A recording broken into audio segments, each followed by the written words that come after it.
तो मेरी पहले ही 2 महीने पहले से ही हो रही थी, लेकिन आज जब उसका नॉमिनेशन का हो गया कि हाँ आप सब कार्यालय की यहाँ पर एक खोला है और उसकी पूजा पाठ करके उसको आरम्भ किया है।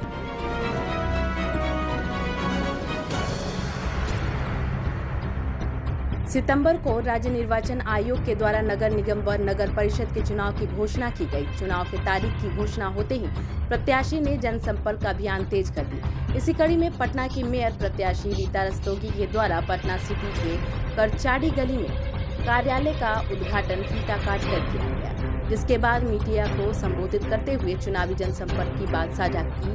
साथ ही प्रसिद्ध समाजसेवी शशि शेखर रस्तोगी उर्फ गुल्लू जी ने भी अपने विचार व्यक्त किए। तो मेरी पहले ही 2 महीने पहले से ही हो रही थी, लेकिन आज जब उसका नॉमिनेशन का हो गया कि हाँ आप सब महिला ही प्रत्याशी रहेंगी, तो आज हमने अपने कार्यालय की यहाँ पर एक खोला और उसकी पूजा पाठ करके उसको आरम्भ किया है। कितना कार्यालय आप खोल दीजिएगा? लगभग तो सभी वार्डों में है और कुछ भी जिसमें नहीं है उसमें खोल दिया जाएगा। मुख्य कार्यालय यही रहेगा। किस तरीके से जनसंपर्क कर रही है? लोगों से जाके लोगों से मिलके अपने अपने जितना, जैसे इनका शुरू हुआ सबसे पहले महिला ग्रुप इनकी जितनी है, जो क्लब सब जब चलता है, इनर व्हील है, लायंस है और नारी मुक्ति मोर्चा, इस तरह का जितनी नारी संबंधी जो औरतों की संस्था, सबसे इनका संपर्क हुआ और सबसे बातचीत हुई। कल भी या परसों भी रोज दिन ये 3-4 जो है ऐसी कमेटियां जो नारियों से संबंधित, खासकर औरतों की जो संस्था है उससे ये संपर्क करके एक कोशिश कर रहे हैं कि जितनी नारी शक्ति पटना की हैं सबको अपने फेवर में करें, और इसमें बहुत ज़्यादा इनको सफलता मिल रही है। जिस वक्त आपको याद होगा कि रेडियो मिर्ची पर जो इनका इंटरव्यू टेलीकास्ट हुआ था, तो 10 मिनट के भीतर 365 आदमी का आ गया था रिटर्न, जिसमें आपको विश्वास होगा नहीं 280 महिलाएं थीं और बाकी पुरुष थे।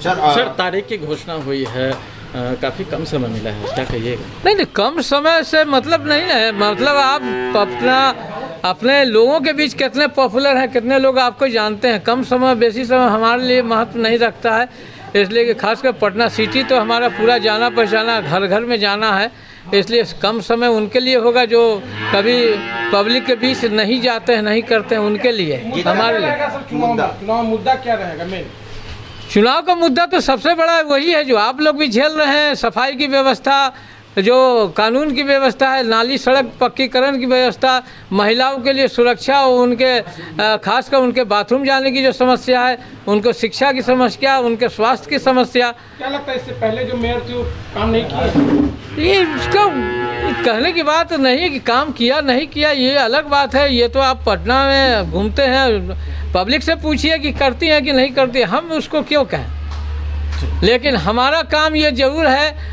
कि जो काम नहीं हुआ और जो पटना को ज़रूरत है, चाहे जिस क्षेत्र में हो, शिक्षा में हो या आपके सफाई में हो या स्वास्थ्य में हो, जो बेसिक ज़रूरतें हैं आपकी, और ख़ासकर महिलाओं के लिए, उनके लिए शिक्षा के लिए बहुत कोशिश करना कि उनको अच्छे से अच्छे शिक्षा मिले, उनका स्वास्थ्य बढ़िया, उसके लिए स्वास्थ्य केंद्र की हर वार्ड में स्थापना हो, उनको जो बाथरूम जाने की दिक्कत होती है उसको मेन 3 चीज़ ज़रूरी है जिस पर फोकस करना ज़रूरी है। और ये इनका वादा है कि आने के साथ ही सबसे पहले ये 3 चीज़ पर ये ध्यान देंगी। आपका सारा इंफ्रास्ट्रक्चर है, हर वार्ड में हम समझते हैं कि है सामान, कहीं स्कूल भी है, सरकार की तरफ से प्राथमिक शिक्षा भी है, लेकिन कहीं भी आपको सतह पे काम करता हुआ दिखाई नहीं देता है। महिलाओं के लिए